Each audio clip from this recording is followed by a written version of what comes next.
It's Tuesday on Your View. Welcome to the show. I am Mariah Afolabi Brown. As always, I have the ladies with me. YK in the building. Yo. Are you full of smiles this morning? Something fell. Just last minute. Are you serious? Last second. How are you doing, YK? I'm fine. And you? Not bad, you know. I like this African-themed Christmas because you can get to snack on something and, you know, you can just get to, you know, be real merry. Today. Yeah. So she was going to send me away. That I was munching. I was begging Miriam to come and sit here because last week I was eating throughout. I was munching away. Yeah. Crunching on You know, the after this season, we can't do that again. So let us enjoy it now. How are you doing, YK?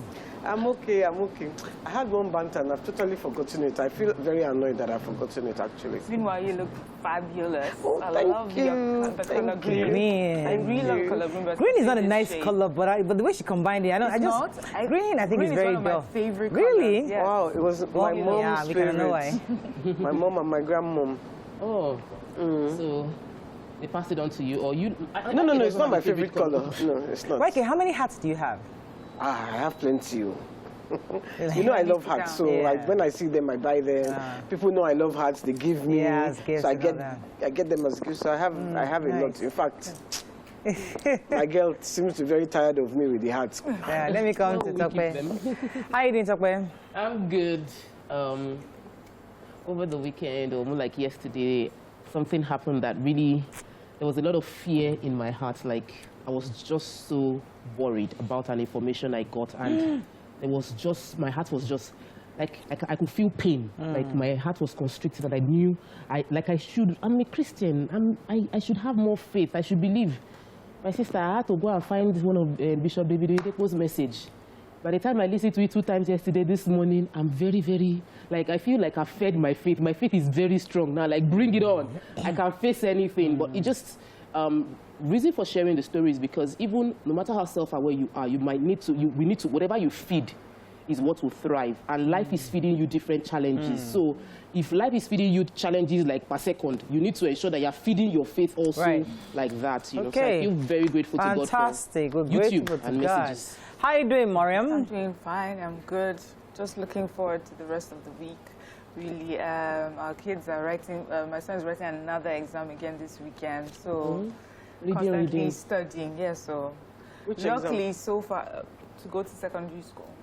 Luckily so far we have passed a couple of the ones we've written. So yeah. But he's not going to September, Abi? Till next year. Yeah, but next year, September. Yes, but the exams have started already. Yeah. Oh, fantastic. This is a big boy. It's a new season for you as a parent, you know, because I've not even started that whole drama, but it's interesting to know that, you know, that at some phase, you have to have that conversation with children, planning towards college. Yeah, and it's a phase, and I feel that parents should start early, start preparing them by primary 4, just the understanding of, you know, you need to take time out to study. You're studying because you need to take them, they need to understand that it's on them to do well. It's for How old them. is he? He's 10. So he'll be 11 in time for just in September. Because my brother's daughter was 10 on Sunday. Okay. And he is saying she has to do 1 more year. No. Yes, because most schools will not take you, if you don't turn 11 by September, they will not take you. You have to wait till next year. Yes. My son just turns 10, you know, in time. Right. All right, let's go on the break. Let's go. When we come back, we go through the front pages of the papers. Stay with us. We'll be right back.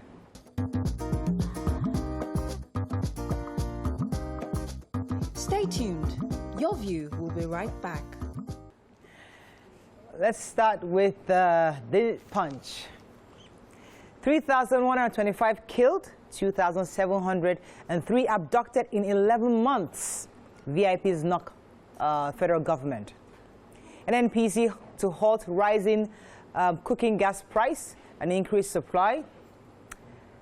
After 11 billion rounds, MTN Mafab acquired the 5G spectrum for $547 million. Senators' reps get 52 million, 32 million yearly office running allowances, Lawan. Osun farmer released in Ikiti Forest. Abductors collect cash, cigarettes, and drinks. Students set ablaze by attackers being forced to join calls in Uni Osun. NYSC makes vaccination compulsory for prospective couples in 2022. And police grilled journalists for 7 hours after anti-corruption story. Okay, which story are we taking?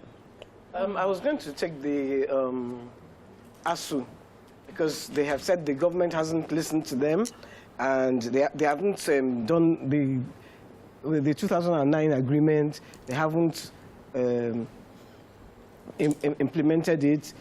So this time, when they go on strike, it's going to be an indefinite strike. And I'm just begging them, because one of my brother's adopted sons, he has been in university for over 6 years for a 4-year course. I think even 7 years. He went to this university same time as Madi, and Madi graduated 3 years ago. He just finished his final exam last month. It's not fair. So the government and ASU, I beg, think of these children.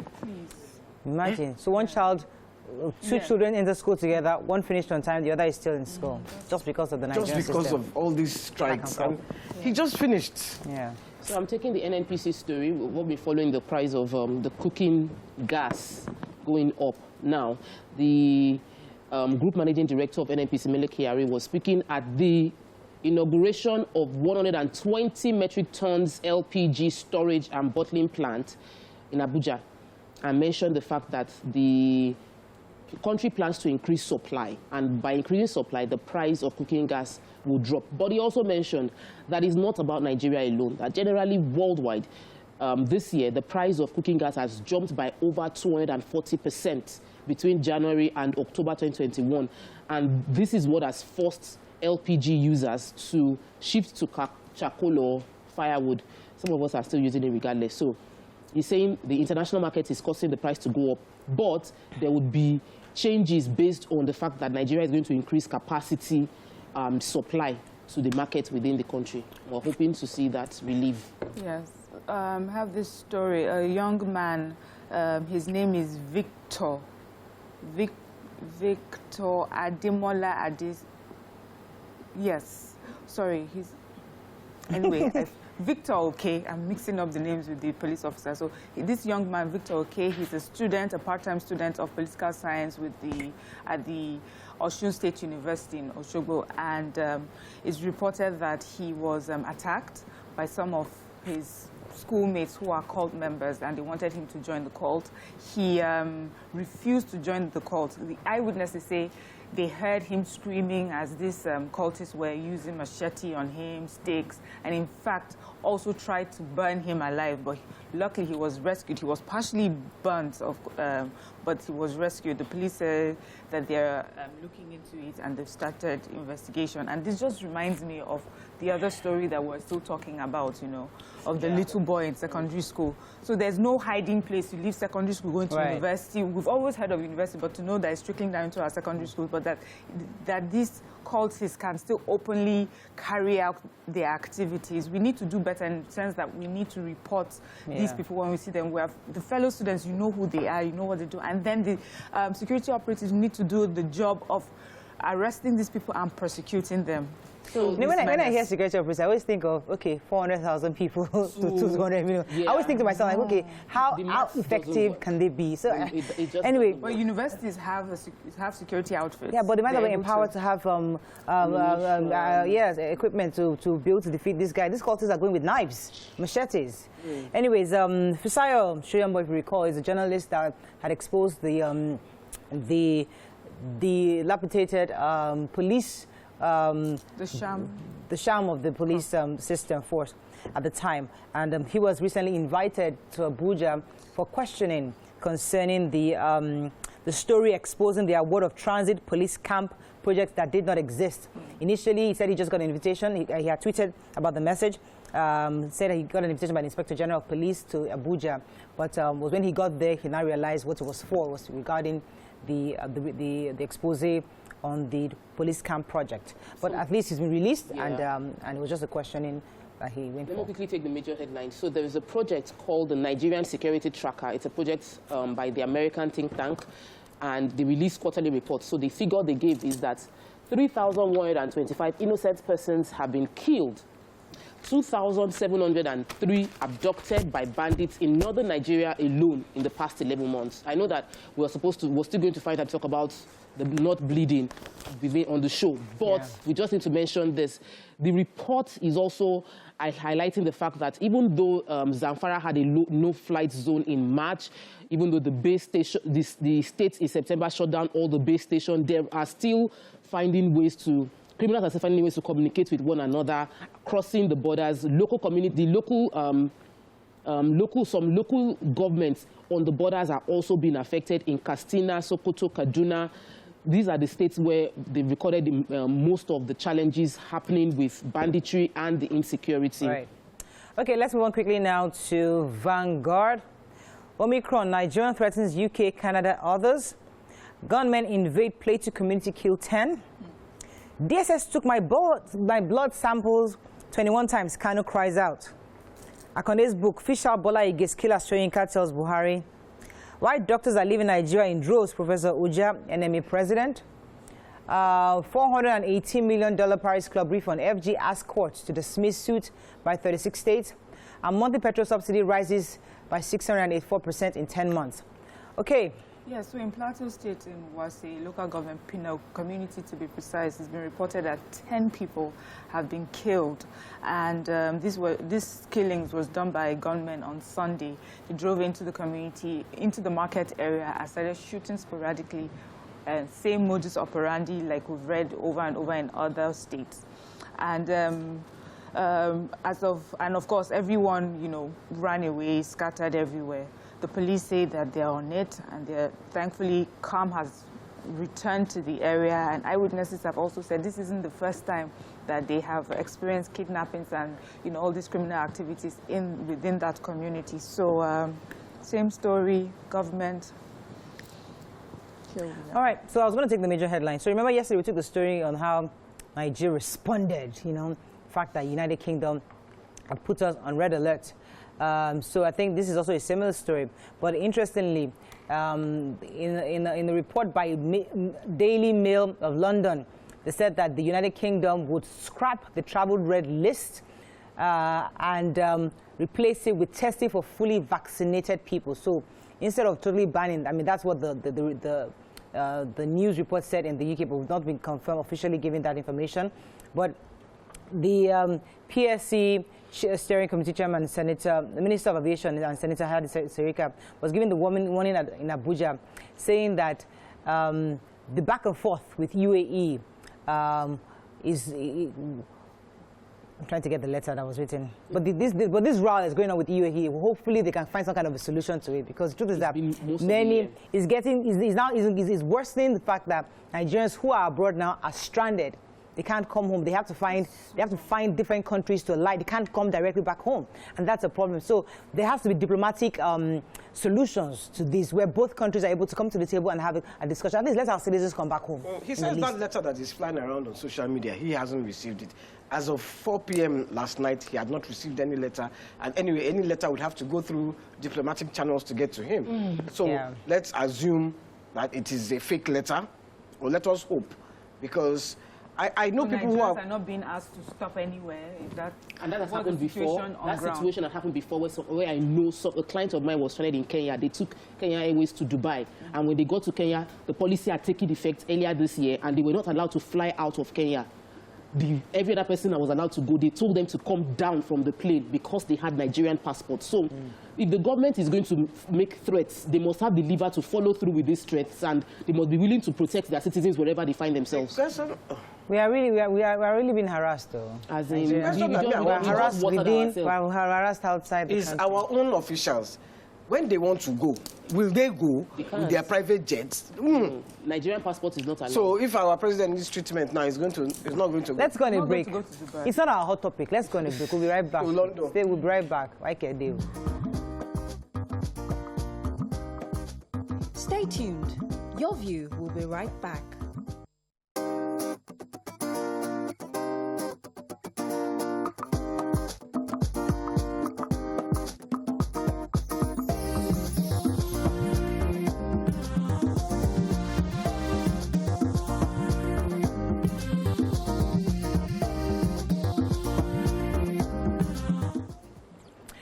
Thanks for staying with us. So we're still on Vanguard. I think there's a story we haven't taken. The story of Kanu, Nnamdi Kanu has filed a case.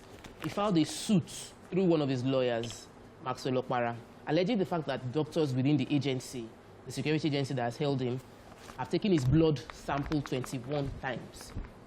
That they've been taking his blood samples and they've not allowed him to change his clothes or practice his religion in detention. That is inhuman. He also asked that his medical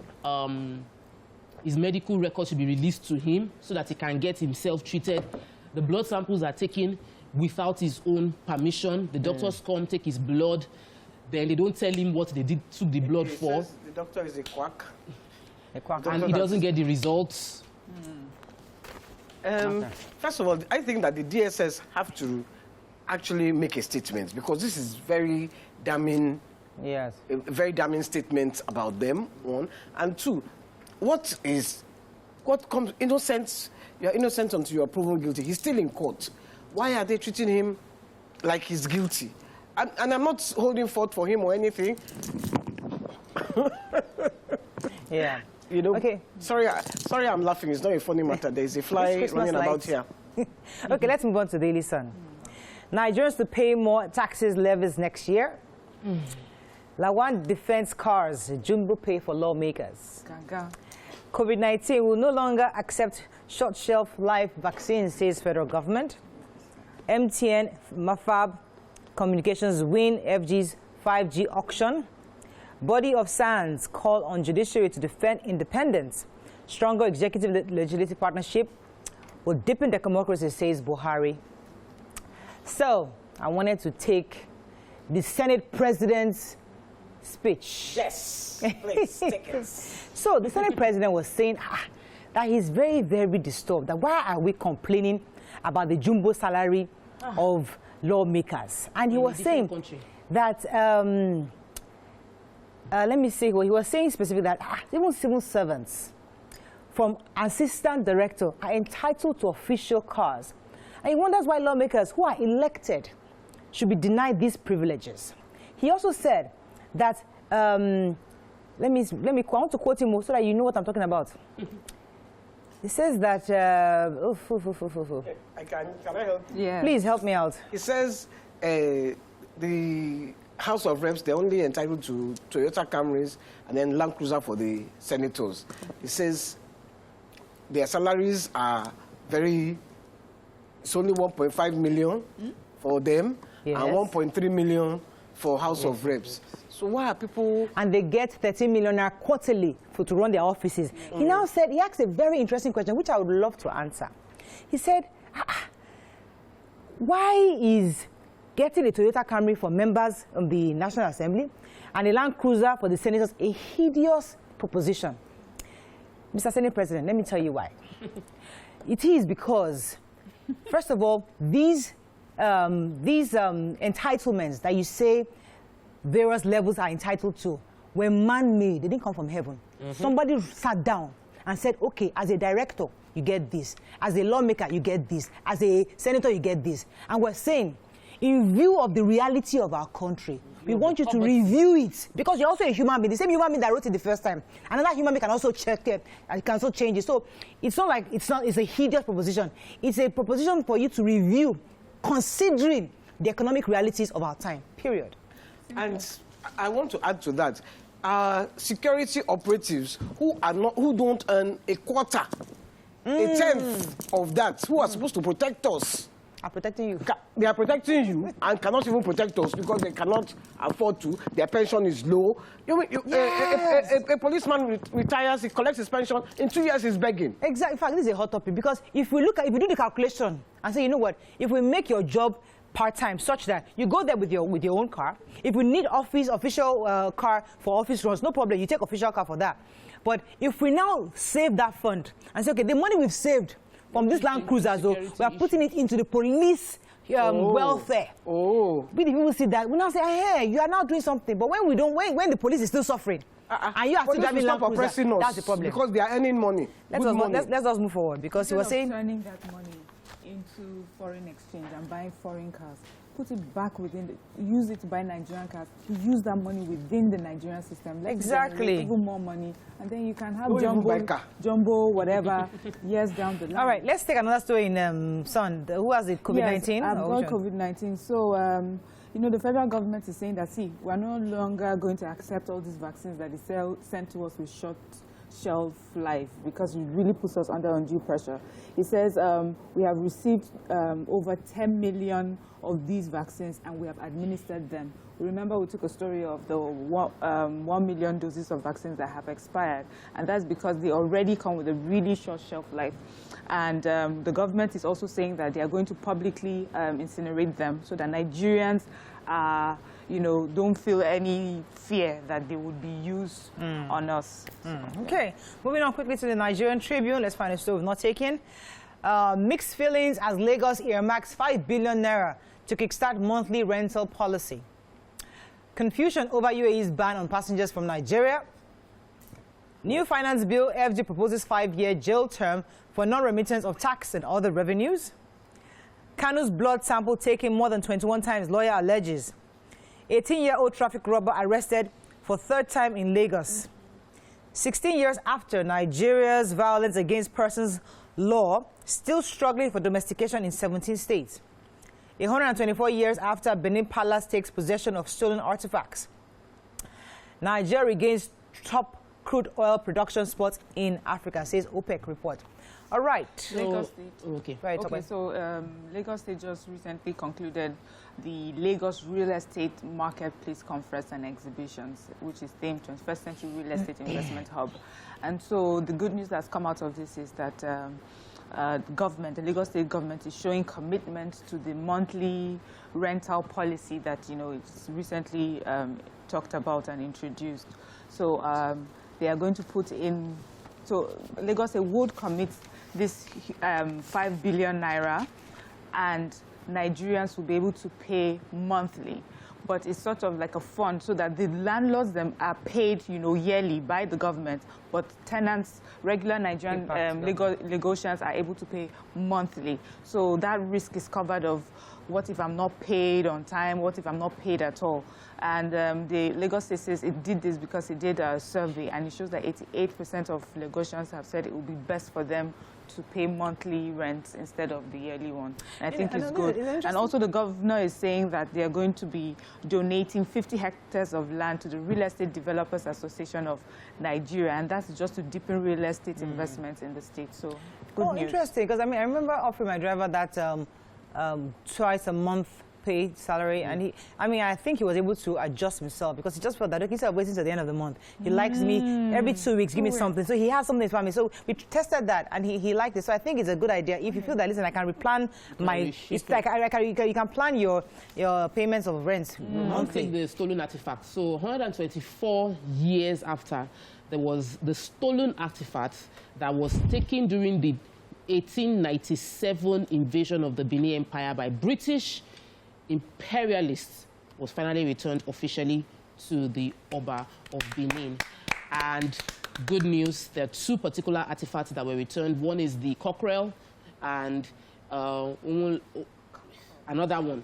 I was so sorry. I don't want to murder it. This is my our final stories. Yes. Before you go on, you know, because I was listening to the radio this morning, and one of the radio was saying that they didn't steal it, that it was the spoils of war. It was stolen. And I was like, huh? He says he has been saying stolen since, and now he's thinking, no, it's not stolen, that is spoils of war. And you know me, I was in the car, I was like, I was boiling.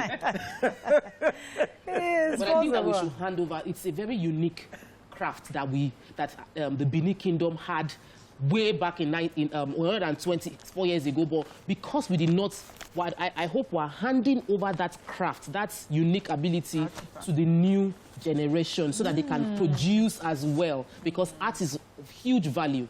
Now this will be in the museum that will sit in Benin, that will be open. They've asked Wole Soyinka to be on the board. The board.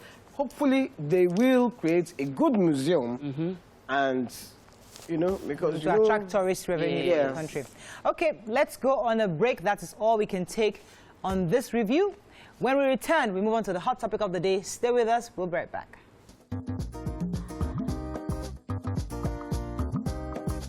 Stay tuned. Your View will be right back.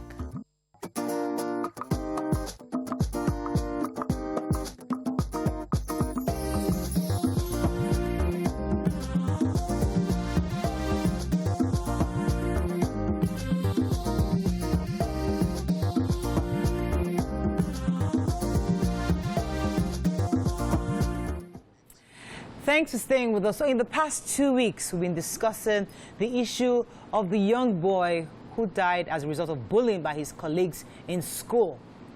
But one of the angles we're yet to talk about is the part of the parent, being a parent of a bully, and how we can talk to each other or help each other when you know your child is a bully, especially when your child is bullying others to the point where they are bedridden or they've been severely injured. So you know, in fact, in the worst case, now killed. So you're a mother to a child that potentially probably killed someone. How do you manage the emotions in this? And obviously, we need an expert to have this conversation, but it's important to even hear mothers' thoughts. We're all parents. And at some point, maybe we can also get in an expert to shed some light on how we can heal through this emotional trauma. But the truth is that they tell us you don't throw a baby away with the bathwater. To a mother or to a parent, that child is still their child, regardless of how the whole world paints this person. So we're talking to parents today. How do we help each other in a situation where you know that this child who you carried and nursed, who came clean, did not come with bullying from heaven. This behavior was learned. How, therefore, do you move on from there? That's our conversation today. I'd like to hear from mothers, fathers, parents, guardians. If you've been through this phase, what did you do? How did you handle it? Let's learn from each other this morning. You can call us on 081-270-53687, 091-390-76948. You can also send us messages on YouTube and Facebook. We'll be happy to read those messages. I don't know who would like to start. Go ahead. Okay, so for me,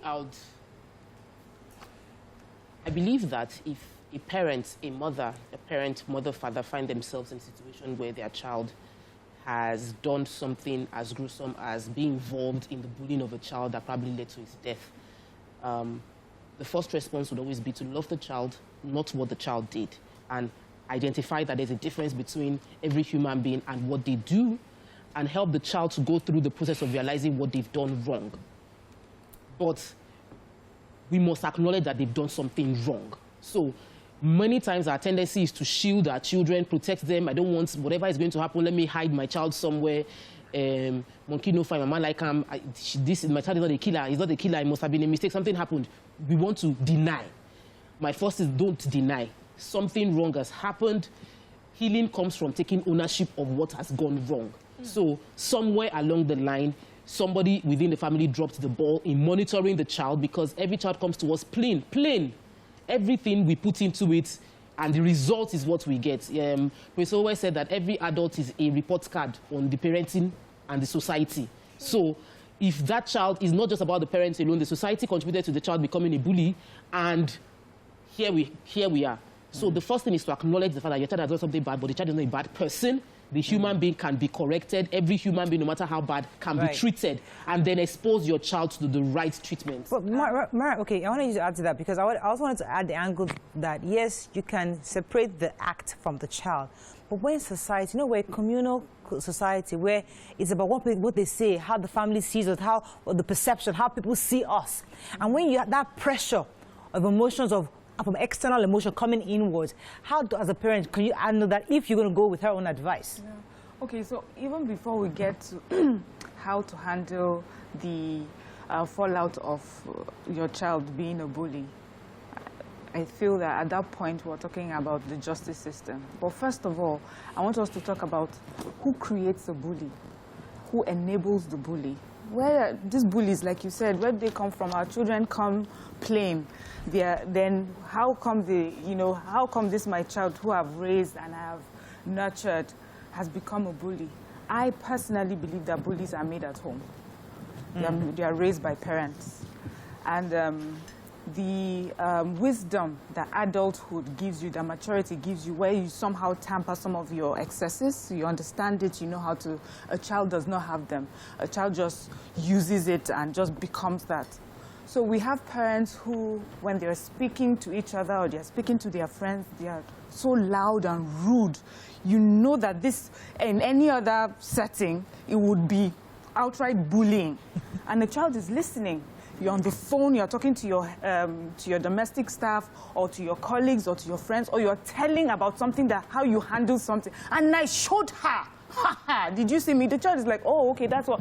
That is where we are the ones that create bullies. That's the truth. But I also believe that bullies, especially in schools, will not thrive if teachers and the adults that are supposed to be in that environment do not enable it. And I mean enabling by either you turn you turn your face away from what you see, you notice it, but you have we have created a system where now, especially in these really expensive schools, you have teachers who feel I'm paid this certain amount of money as salary. It's really not much compared to how much these parents are paying. And then this child comes, he has everything and anything, you know, can get away with anything. And I am the teacher that I'm teaching. First of all, they're angry at the proprietor or the system. How come you are getting all this money and then it's not reflecting in how much I'm getting? And so she either pallies up with parents who are able to give her more gifts, and so she shows more care and attention, or they show more care and attention to the child that they can get more gifts from. And then you turn away from the vulnerable child that maybe is unable to do that, or the parents do not understand that that's something that you need to do. Yeah. So teachers, I'm saying that because I have a personal experience when my child was bullied in his first 2 classes. And then the bullying stopped by his 3rd and his 4th classes. And the reason why those 2 situations happened was because of how the teachers in those classes behaved. My son talks about his primary 3 and primary 4 teachers as if they are angels because of the way they stepped in and made sure bullying stopped. And he talks about the other first 2 teachers and how the bullying happened because really they didn't care. It was not their business. Oh. And even when I brought it up, they didn't think it was a problem. So now we have that. We now take the blame. I want us all to realize that it is our fault. These children did not just drop from heaven. We have played our part. Now, when something happens and it involves, in this case, when it involves death, justice system, you have to go through the courts. I'm sorry, this is going to be the hardest thing you ever do as a parent, but what can you do? This is where you have found yourself. But before you even get to that point, when you already see how your child interacts with other children, step in quickly. So and also warn them that these may be the consequences if you don't So there are cases where these children are, you know, children are children. I'm talking about less than 16-year-old kids.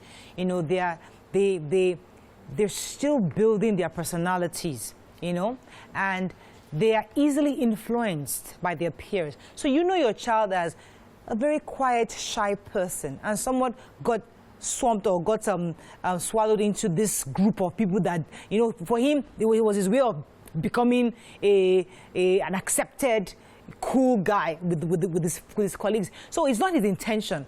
Unfortunately, he participated in this, and now he's in trouble. And as a mother, you know that is not who he truly is. A woman in that situation, it's so hard for her to accept that this child might end up going to jail. So how does a mother or a father help a child who might end up paying for their crime? I don't know how we can even understand this, reason this thing out. There's no way you can reason it out, as far as I'm concerned. Because I totally agree, I'm 100% on Miriam's page.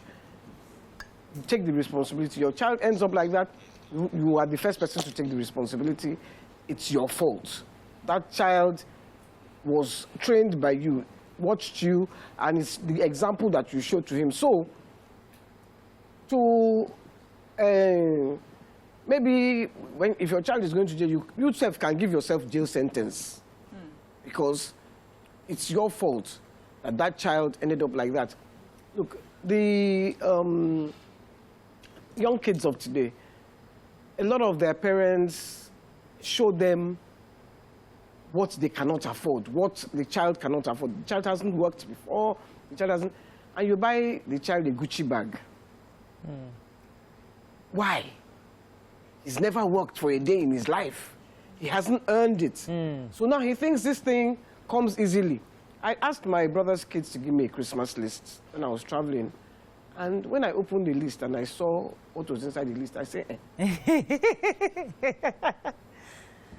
I called my brother quickly.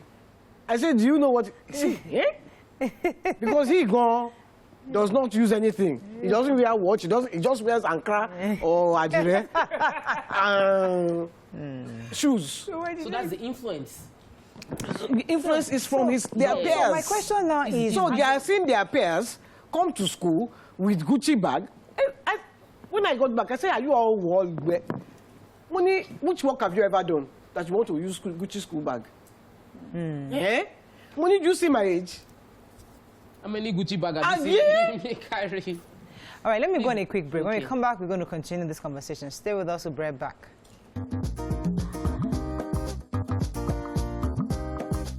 Stay tuned. Your View will be right back.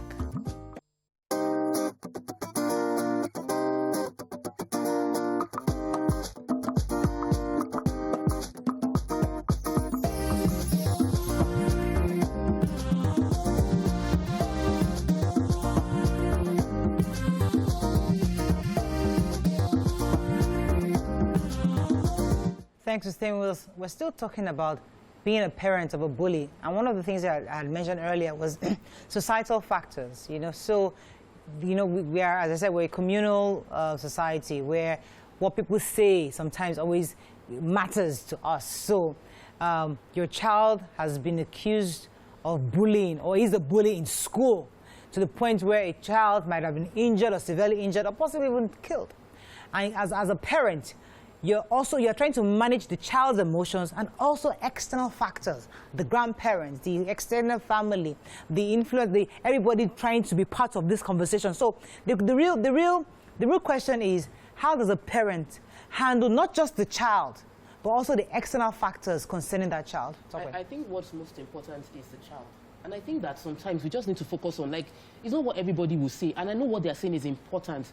But when you're in the time of crisis, it's important that you let that child understand you care about the child. Because the standard parenting style here is we abandon children that have not followed the rules. So your child gets pregnant, you say, go, leave my house with pregnancy. Your child goes to prison, you say, I'm never going to see you again, you're no longer my child. So the idea of abandonment is usually our first response, and it is not a successful response because sadly our correctional facilities are not correctional facilities. The rate of recidivism, which is the ability of people going to prison and going back to prison, is very high because we don't get corrected, they get worse. So it's important if a parent finds him or herself with a child that has committed crime and is now being remanded or in prison or being interrogated, don't abandon that child. That's when they need you the most. So it might require you to be extra strong, but you must stand in gap for that child. And I've seen in most cases the stories we hear online where people get into prison or they get into crisis, everybody leaves them alone, and then they are now embraced by the criminals. Let me take this call. Josephine from Ajah. Good morning, are you there? Hello, Josephine, are you there? Hello, Josephine, are you there? All right.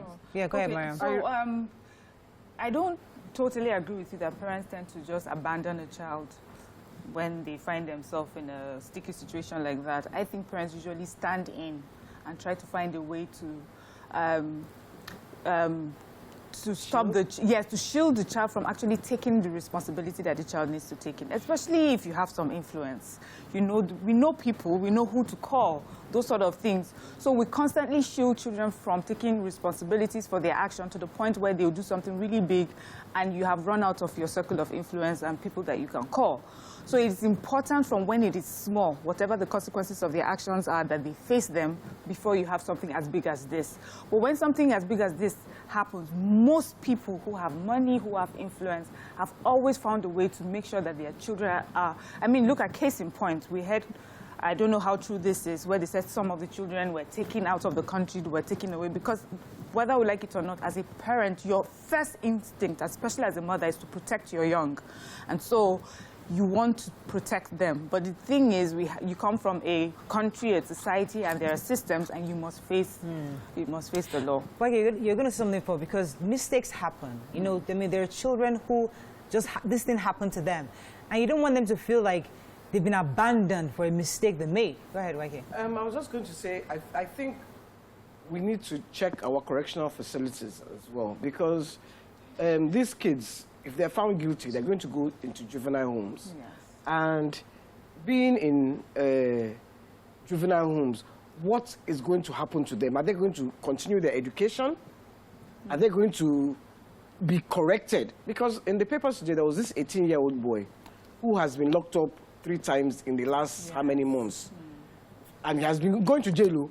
Every time he comes out of jail, he goes back, and he has been stealing in traffic. Yes. And the last one, they caught him. He stole 7,000. He said, because he didn't have money to buy his drugs. No, he was owing, and he was begging for leniency. He's 18. Yeah. That means he committed the offenses before he was 18. Yeah. And he will go to jail again, and he will come back, and he will do it again. What is... These children, I mean, I feel sorry for them because they're kids. Let me take this call. Good morning, are you there? Yes, Mariah, good morning. You're live, madam. Go ahead, please. It sounds familiar. Yes, I'm Josephine. You're welcome to the show, Josephine. Go ahead, madam. I'm a lover of your show. Thank you, madam. Can you hear me? Very clearly. Yes, God has made us a caretaker as a parent. And the Bible says, train up a child the way he should go. And when he grows, he will not depart from it. God knows that if as a parent, if we cannot do it, we have lost it. From the beginning, it was not so. We have lost our societal value. We have lost our parental value. You watch these children growing to become a bully. It doesn't start a day, Morayo. The children will be talking anyhow. The parents say, leave her. Don't touch my child. Don't touch if you try it. See, in those days when we grow up, when we are growing up, people from outside correct us. You'll be scared of doing some things. There's some parents, they let these things, they nurture these things. That is why we're having problems. So we tell you, don't touch my child if you try it. And they are seeing the fault. Instead of you to say, okay, I beg, help me beat him anytime he misbehaves. Help me to handle him. Yeah, you will be the one that will be shouting at the person, telling you this is what your child is doing. I don't know whether you are doing. So Thank you very much. We have lost it. Yeah. In godly manner, in any all manner, we have lost it. Please, parents should wake up. Mostly the ones that are not yet giving birth now. They should know that they have many things to do in their hands. Thank you very much, Josephine. Now, see, she brought an angle that I would have loved BC to be here, because these are all these parental conversations that they always have. You know, beat the child. Today, we have been encouraged not to hit our children. Let's have a conversation with them. You know, that children do not need to be spanked, because it hasn't been, it hasn't really been, is it beneficial, is what I'm looking for? For us as adults, we're looking back. But in a situation whereby there are some children who somewhat are troublesome or stubborn in some way, that you feel that this guy needs to be totally handled with a rod. But people like Praise for Owe and others, and Obiajilu Ugbo, will say, don't hit the child. How do we reconcile both the various, don't hit your child, yet we want to raise a child that will not go and bully somebody else? No, we discipline a child. We don't beat the child. Okay. You discipline. So how, if discipline therefore means rod the child. Okay. What we do is vent our frustration on the child. Okay. We are not disciplining the child. We vent our frustration by beating you. How can you break the TV? You break a TV. How can you break the laptop I just bought for you? Or how can you slap your kids? We are venting. Pause. That's what you just did right now is venting. Let me tell you what's not venting. You've broken the TV. I'm going to give you 10 strokes of the cane. Have we agreed? Yes. Raise your hand. I didn't do... I'm just saying that there are two different things. So I am not venting my anger. Me. Our first job is to observe a child. Okay. For some children, can I start beating them would work. Yes. for other children, beating them makes no difference. Like, they just take the beating, move on. Yes. So when you understand your goal of discipline is to deprive the child of what he likes in a way that every time he wants to have access to that thing and he doesn't get it, he will remember that I did something wrong, so I have no access to television. I did something wrong, I will not have my bicycle. I did something wrong, I will not have this game that I would have played. I did something wrong, I am not going out. BC's child, I know the way this boy used to behave when he tell him to lie down. It's not any punishment to just lie down on the floor. The fact that he's unable to move and jump around, he is crying. If you beat him, you've not done anything. But keeping him to sit down in one position for the next 30 minutes, you have punished him more than anything at all. Okay. Yes, and I also believe that this beating that we say is a part of bullying a child, and a child would also take that that experience and meet it out on his friends or his classmates, because that is how he understands to handle confrontation. So every time I do something wrong, every time my parent is unhappy with what I've done, I get flogged. So I'm unhappy with what you have done, I will find a way to beat you so that you feel it. So we're teaching them how to handle issues when it happens. So when you sit down with someone and you have a conversation with him or her, you're hoping that when they have a confrontation with someone, they're able to express how they feel with their words and also action. I'm not going to talk to you. I don't want to be your friend anymore. You don't need, I give you your space. But if I've been taught, all I need to do is punch my way out of a situation, you will do that. I like where this conversation is going to, because some of us right now, we have children where they're always fighting and beating each other up. I mean, I was talking to my daughter that just when they said, I would really like you to solve this problem by having a conversation with your siblings. You don't have to hit your brother to communicate your displeasure. And I had that conversation with her just 2 days ago. You don't have to hit him. I want you to have the conversation, because you don't have to express anger by hitting somebody else. And I think that's part of the training that Josephine was saying. We have to train each other, but they're different children. Some are auditory. Those ones, if you want to speak to them, all they need is all they need is to be told, and they're fine. I was a child like that. If you beat me, I would harden myself like this, and nothing will happen. But if you just talk to me like this, the tears will just start flowing. So children are different. You have to observe. Some will keep trying you. Some will keep trying you.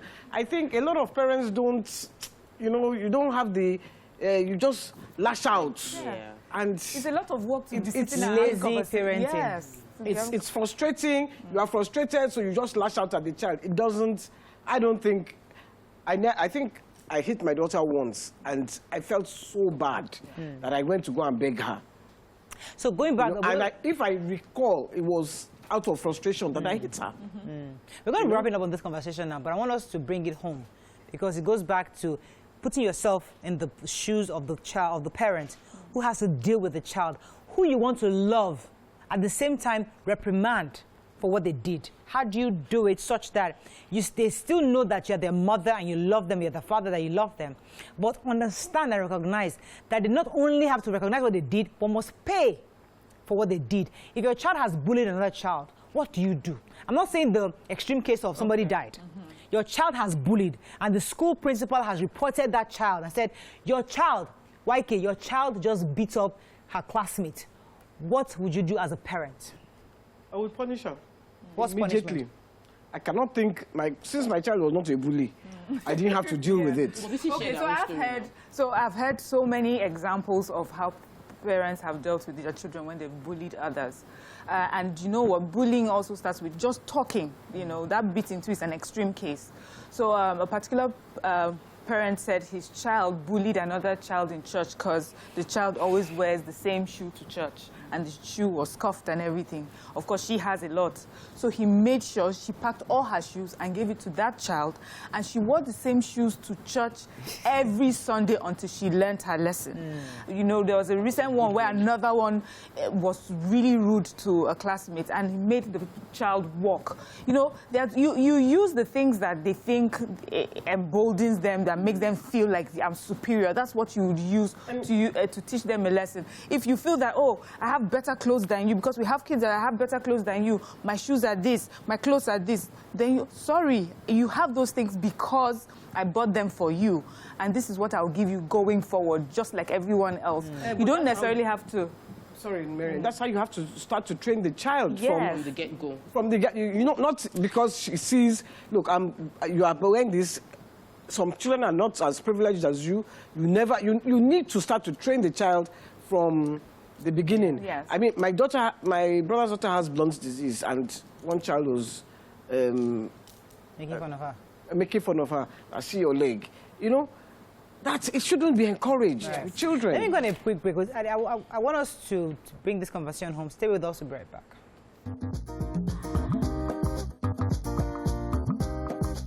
Stay tuned. Your View will be right back.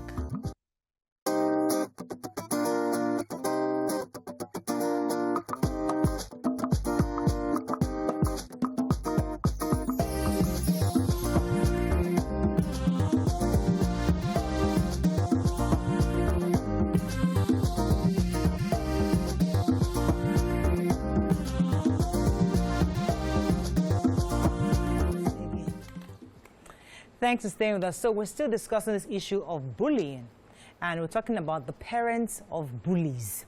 Turkey, you're going to say something for the break. You asked us a question that, sort of in conclusion, what are key things for parents to take home? We ought to work on ourselves as parents, because we are a reflection. Our children will reflect us. They will reflect how we deal with every situation, good and bad. And it's a job to work on ourselves. It's a real job, but the benefit to come with our children. I had a conversation yesterday in the makeup room, and I was saying, all this cursing, the F word. I said, one was like, I always say it, I always use it. I said, well, the day that they call you in your child's school as a parent, and they say your child used this language in class, that's when you realize that you can control yourself. That there are things you do because you might feel, I can do it, I'm an adult. But because you have a child, your responsibility as a parent supersedes your independence as an adult. So there are many things we feel like venting. You want to insult your driver, you want to insult your house girl. This person is not thinking, is not doing what? Everything you are doing, imagine if your child is doing it also. Would you like it? So we need to take the assignment of working on ourselves. And also, I think it's important that we don't abdicate parenting, because many parents are hustling for money that we don't face parenting anymore. We outsource everything that has to do with our children's life, and we feel like as long as we have money to pay for all those things we have outsourced, they should be fine. They are not. There are things that only you will see. And so it's important to give that time to understand your children enough to connect with them, because that's when you will see that you shouldn't talk to your house girl like that. She's not your house girl. She's my house girl. Yeah. Wash the plates. She's not your maid. Yeah. She's not the one. You shouldn't talk to her like that, because she's an adult. Because she's working for us doesn't mean that you should be rude to her like that. So I want us to address that time. Because as you're wrapping up, there are different levels. There's the rich kids level where they feel spoiled, as Waki had said earlier, where you get everything you want. And there's also the lower level where there's frustration at home sometimes, where the parents feel as if there's so much not going right, and they take out their anger on the children take it out on their friends. So in all strata of society, there can be bullying. I don't want us to make it look as if it's only the rich kids that kind of bully because they have everything else. So different levels of kids can bully. But what is uniform across all is that love. Every child, regardless of what level they're in, need love and reassurance, and need proper role modeling from their parents. Because that is, regardless of where you are, your parents, your children must be able to see that you're modeling that behavior they expect to see of you outside. Yes, Maria. You're so right. I think we mainly concentrated on a particular socioeconomic group, but we do have children of those like low income, and then some of them bully those who have more than them. And cases like that, a lot of people will say it's because, they were not raised with love, they were raised on survival mode. So every time, I remember when we were in secondary school, we used to have boys who would say, there are some streets, you go into that particular street, and the boys, they take off your shoes. Yeah. You have more than them, but they have more physical strength than you, and maybe their numbers. So it's also raising how you're being raised at home. And you hope that if they cannot get the proper training at home, that when they find themselves in school, teachers or that system will be able to step in to model, the way a young child should behave. And there was something else that you said, which I think we missed, where you mentioned, I hope I don't forget it again. You were saying something about, I forgot that. Okay, but go ahead. Our society is a society of bullying. Whether you are rich, it's true. Everybody bullies. Everybody is bullying somebody. I will give you because I asked myself one question. I saw some boys on the road. No, it's a normal thing. You see these area boys, and they have one thing in common. Wherever you meet them in Lagos, they all have that voice. So I asked, where do they all get that voice from? And they are not of the same parents. They have, they adapt that voice to be able to bully another person. That's area boys bullying. Then you have police, they will do their own. Yeah. And so I think our society has failed us. And you will say, I'm always saying government. Government will do their own. When they are on TV, you have to watch what you say so that they don't come and arrest you. Yes. Anyways, we have to wrap up. Also, they don't close your TV station down because nobody has freedom of speech. We have to wrap up. I'll let you. It starts from somewhere. I want you to give us that final, because I want you to speak to the mother or the father right now whose child is bullying, and they're trying to deal with that situation, because we have to wrap up. I want you to give us the final statement to them, Waike. I would say, first check yourself. Right. It starts with you. Right. If you are not doing something, you are probably not doing something right. You definitely are not doing something right. So the child is emulating and copying you. Yeah. So, and if it is not you, then it is the school environment. So you need to either take him out of that school or go and solve the problem before it becomes what you can't deal with. So I would say that I think parents should be humble enough to admit they don't know how to deal with a situation. If you find yourself with a child bullying, your child bullying people, and you don't know, seek professional help. It is important. There are people who are trained therapists, trained psychologists, who will sit down with your child and help your child get to the root of the bullying and help your child understand how best to overcome the tendency they have. It is important as a parent. You might not know how to deal with the bullying. You might not even know how to help yourself with bullying. As a bully parent, seek professional help to help you control your bullying tendency and help your child overcome his or her bullying tendencies as well. Yeah. Right. And I'll refer to that thing which I missed, which is you have a child who is not a bully but hangs out with bullies for clout and influence. So that we're the cool people in the school. You need to have a relationship with your child so you know the kind of friends that they have and the sort of things that they do and the sort of things that he finds attractive. You need to be in your child's ear. You need to also have, is it church program? Is it parents, children, groups where your child sees and emulates good behavior, and also let children understand that there are consequences for every action. And if you hang out with bad friends, when that wave of punishment comes for your bad friends, it will come for you, whether you are just standing and looking at them or just hailing them. So children need to understand that. And for me, Malaria, is be kind to your house help. Your kids watch you. Absolutely. Or house help, the way people talk to their house help, I cringe. Yeah. And I would say that love, in all you do, you can love your child through this process, because even the almighty Hitler had people he loved, had people who loved him. The truth is that no matter how bad the person is, every human being needs love. And a lack of love at some point is where a child goes out to demand or try to suppress others, to demand and insist on certain things. So there's love missing somewhere. And when you love a child genuinely and they see that there's true love, all that child has to give is also love to others. So check yourself, as Waike had said. There's got to be love in your heart to help this child through this. And we just pray and ask for God's help and guidance and professional help through this process. Let's go on a break. Love is not about gifts, so giving Gucci bag and... Love is real love, attention. Yeah. It's not giving your child a phone or a tablet. Yes. All right, let's go on a break. When we come back, move on to other topics. Stay with us. We'll be right back.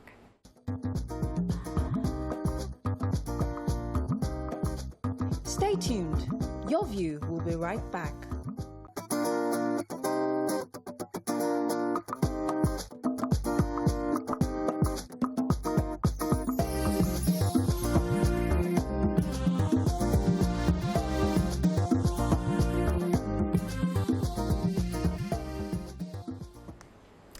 Thanks for staying with us. So, moving on to other matters, especially it's Tuesday, so we're talking about health cases. COVID-19 cases are on the increase, raising fears that the country is on the verge of maybe a fourth wave.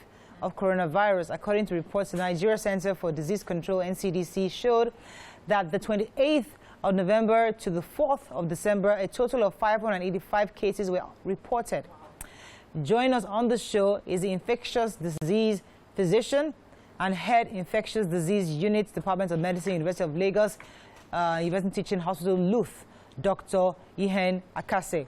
Good morning, Dr. Ihohen. Good morning.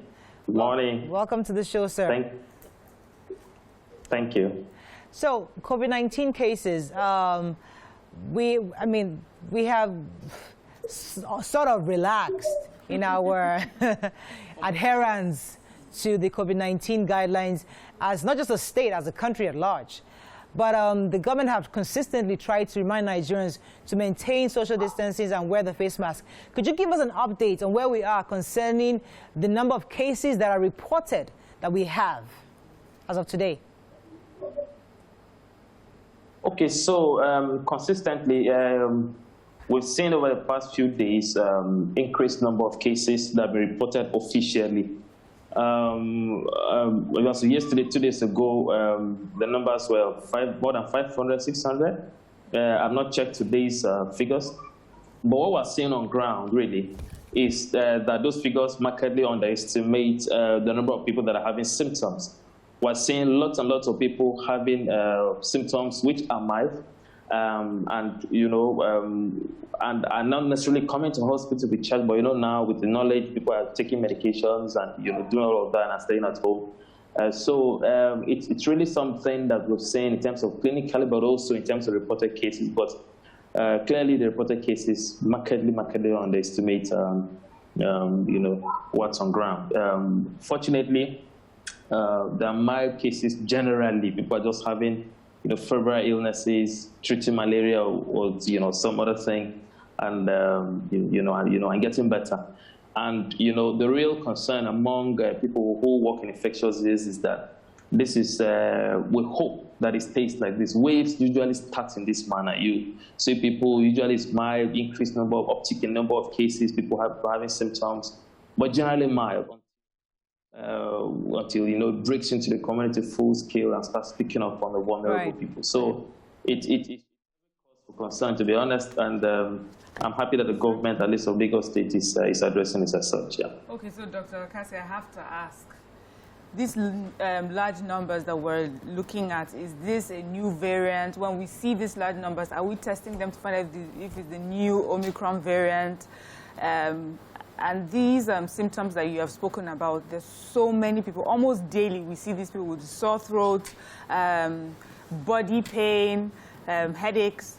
But people have gone and done tests, and it says it is not the virus. So is there maybe flu season, Harmattan season, intermingled with this COVID? What's happening? Yeah, so those are very valid, questions and observations you raised. So to start off with the testing, we all know that countries bring up testing policies based on what they're able to do. For example, elsewhere, people who are exposed to other people with COVID, not even symptomatic, exposed to other people are supposed to be doing daily testing to see as of when, because one-off tests usually hardly ever tells you, the truth of the matter. Viral infections are picked up at the point, when people do tests, it's like a snapshot of that particular point in time you're seeing the person. And so many factors affect whether the results come out positive or not. Depends on how much virus are being shared at that point. It depends on the technique that the sample was taken. So many factors depend on what the viral load was at that point in time. So one single off testing, have their own shortcomings, which which is clear enough. Secondly, with new variants, older kids are sort of giving us, unpredictable results here and there. And we're saying that, with repeat testing, with different, modalities, we're now picking up that. Having said that, you like rightly said, the weather has changed a little bit. So with or without COVID, this is a time where we'll have other forms of, respiratory tract infections, which are also viral in nature.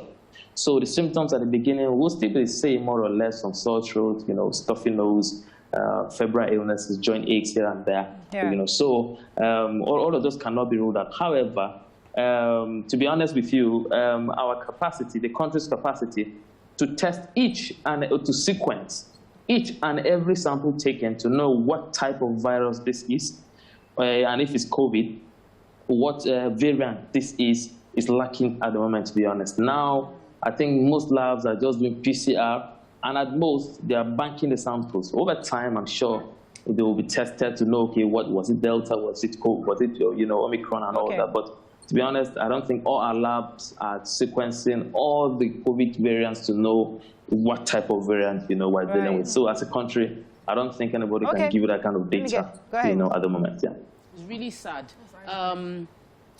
It's really, really sad. Is it a lack of funding, though? Because I know that a lot of, Nigeria has gotten a lot of support, donations to help improve testing capacity and all of that, because we're currently being touted like a red list country, like this thing might have originated from us, or maybe we mutated here, but we cannot tell. Based on your own knowledge of what is going on, do you believe that any research is going on from our own end as a country to tell if it started from us? Do we have the capacity to do it? I think I've already answered that, but go ahead. Well, so the truth of the matter is that, as a country, at the beginning, you mentioned the attitudes we all have had towards COVID. It's not just from the general population. It's from government, from funding agencies. Everybody just wishes COVID had gone, goes away. Nobody is willing to do the hard work. To be honest, investment, our healthcare system has always been weak, to be honest. And, COVID did strengthen some areas, but it's always been an attitude of when the pressure is up, people jump up and say, okay, what can we do? Where can we throw in a few investments here and there? But to be honest, research funding, 2 weeks ago, when in a conference with people in the Nigerian Institute of Medical Research, this is supposed to be apex research body as far as government is concerned. Their funding is miserable. They can't do anything in terms of, they're running helter-skelter trying to get funding. Research is expensive. Logistic-wise, getting capacity, building capacity. Unfortunately, like we've seen with many other aspects of our life, public, aspects, those structures have been very, very neglected, and now we're seeing the effect of that. To be honest with you, most of the research output we've seen from scientists in the country have either come from personal, funds, that, or of course now we know TED Fund has come on board, trying to, cut up gaps.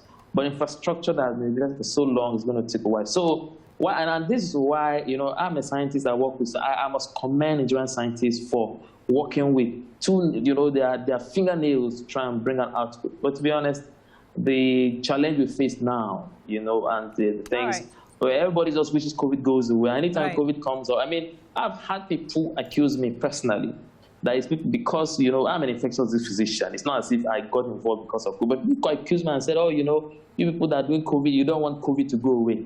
As if, so there's that attitude from everybody that this COVID thing, we're tired. Let me go on a break, Dr. Akasi. COVID don't go away by getting tired. Let me go on a break. When we come back, we'll continue this conversation with you. Stay with us, we'll be right back.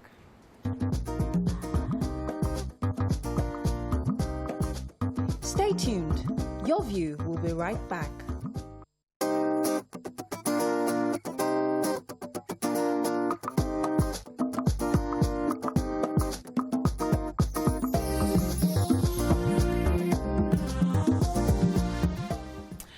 We're still discussing COVID-19, and we still have Dr.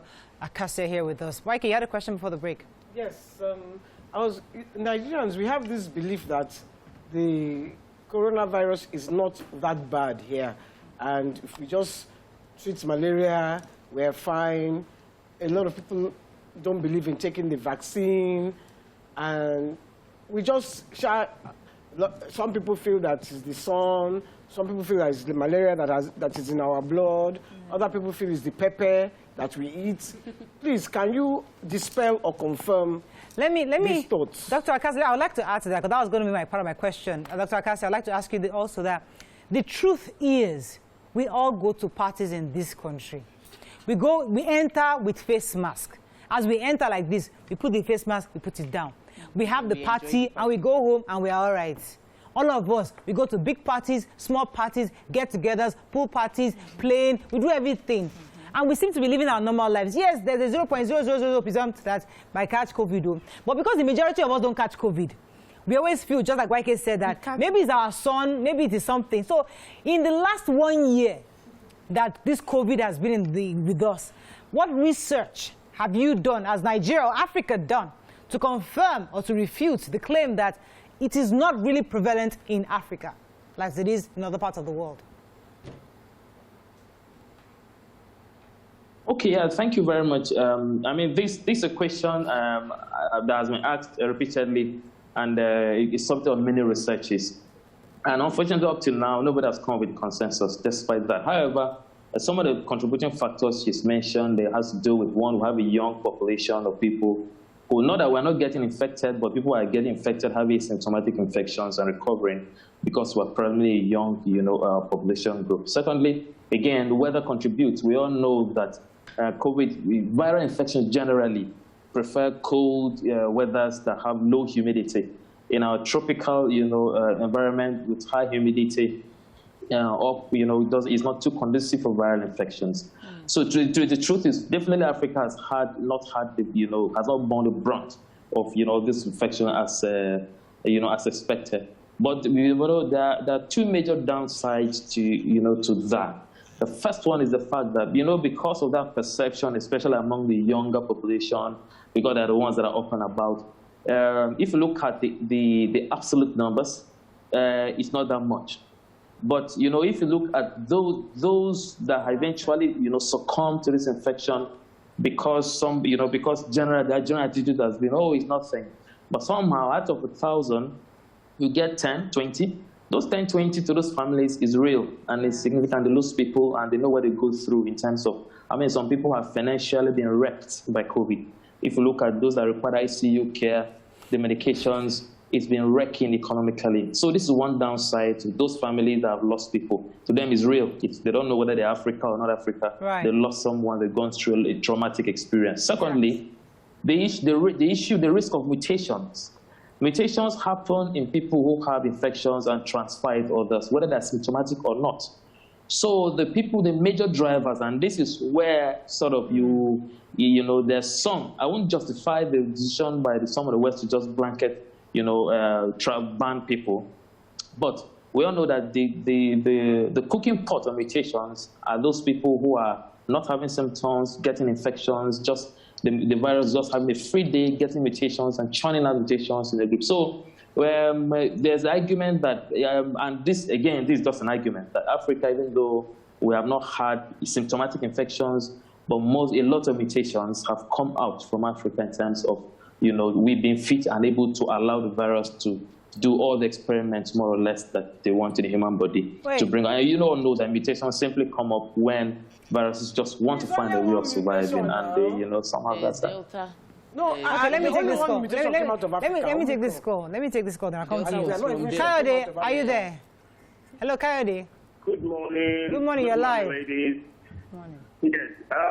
Yes, thank you for that question you've just asked the on the Zoom. Yes, you just asked the doctor.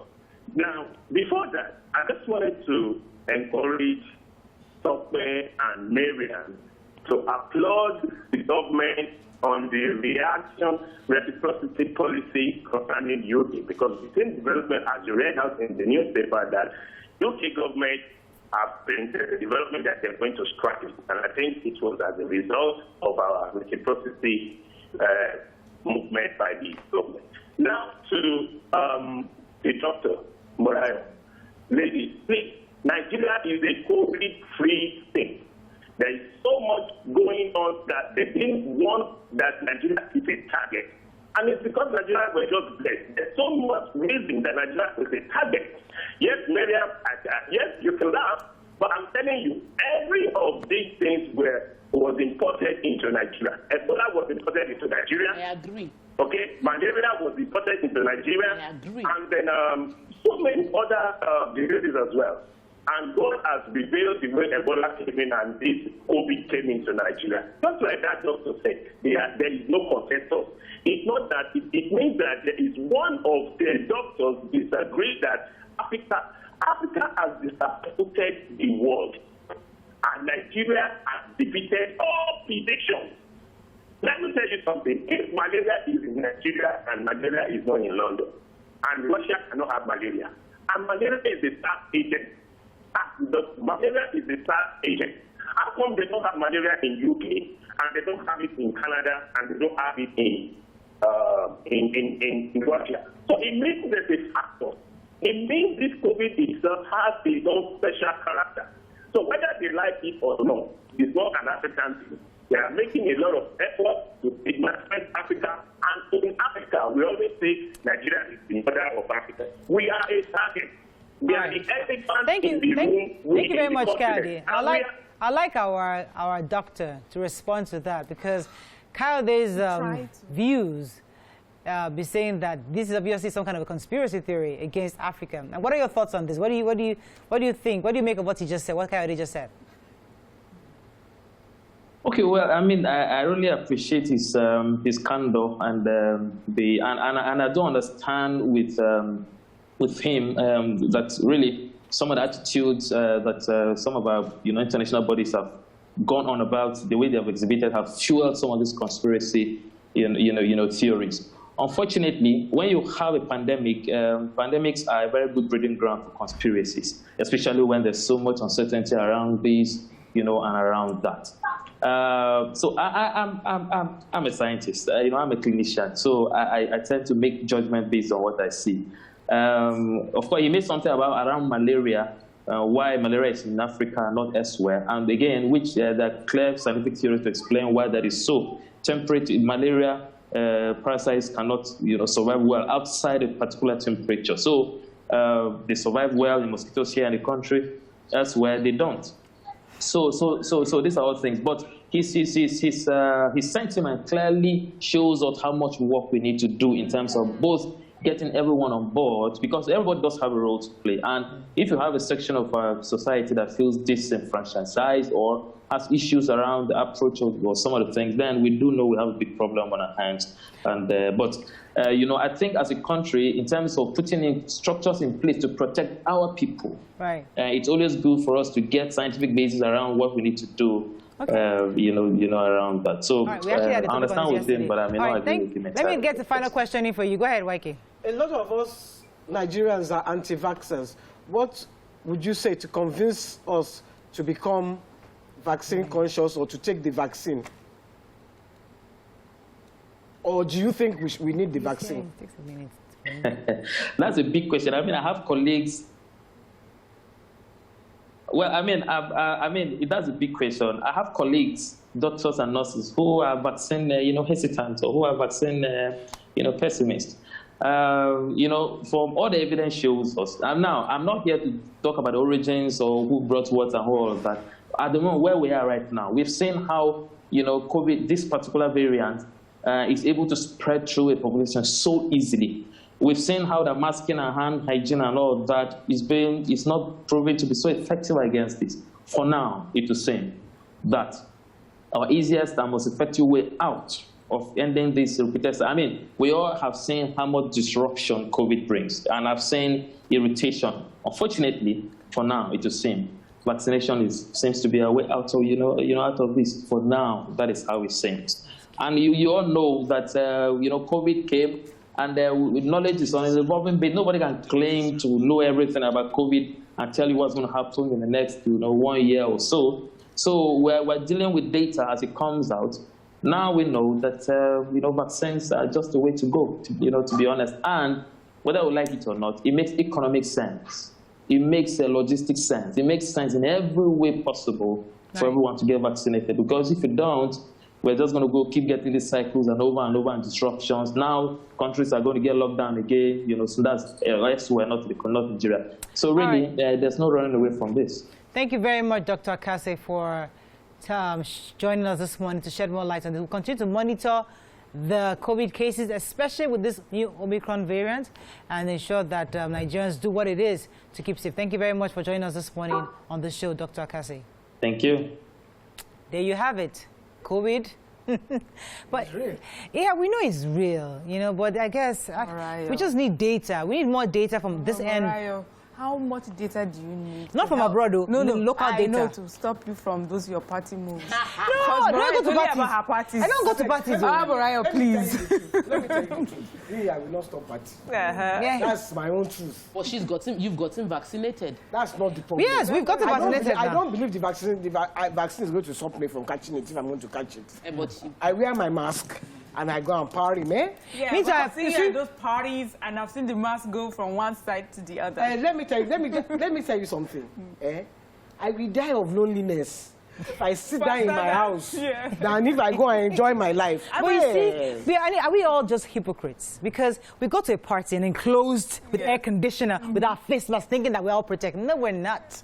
We're all breathing the same air. I think that we should, whether you believe there's COVID or there's no COVID, just get vaccinated. Just Yeah, so it's only vaccinated. Well, those that are vaccinated, some of them are still catching COVID. But the point is that once you enter an enclosed room and the air conditioner is on, we're rotating the same air. So if you have your face mask, put everything, we are all still blowing the same air. So if somebody coughs COVID into the air, we're all breathing it. I think it's the only God that is helping us in this country. I didn't want to say that on this thing, but you know, I don't know, but let me just scientifically. Doctor thinks I'm not. I don't believe. Yes, I've taken the vaccine, but that's because I need to go and see my child. And they won't let me enter if I don't take the vaccine. So I've taken it. It didn't make any difference to my life. I didn't feel any strange. I was not ill. So I don't think it's a bad thing. I don't think it's a bad thing to do. If you go to Lagos markets, if you go to Balogun, if you go to, if you walk around this Lagos, you think, is there COVID in this country? It's just weird. I don't understand. So, but anyway, let us, I don't know if we're going to get... I don't think it is fair. See them, they say they abandoned us because of Omicron. Omicron, it's them that are dying. We are here. Omicron, they are full in the hospital now. Yes. We are still wondering about the place. Anyways, let's forget, it's our Christmas African themed Christmas. Please, let's clap. You know, so we had our set designed to have the African theme, because this year we thought it was important to show each other how we can enjoy Christmas the African way. So we're going to be doing lots of things. I mean, it's not just about giving out gifts.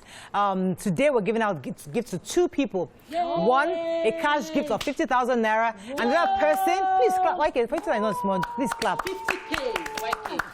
The next gift is from Eleganza. They gave us some nice coolers and buckets and trolleys and different things. So we're going to give 2 people. So somebody gets the cash and somebody gets the Eleganza gift. So I think I'm going to have our callers. Whoever calls in now before the end of the show, any caller that comes in right now will get the Eleganza gift. Please, let's give them a round of applause. If you call in right now, anybody that calls in right now gets the Eleganza gift. But let us pick the next guest for the 50,000 naira. No, we have to one has dropped. One has dropped. Please put it back and shake. Put it back. Let's put it back in and shake again. Now, if you recall, this money came from the money that our fans contributed.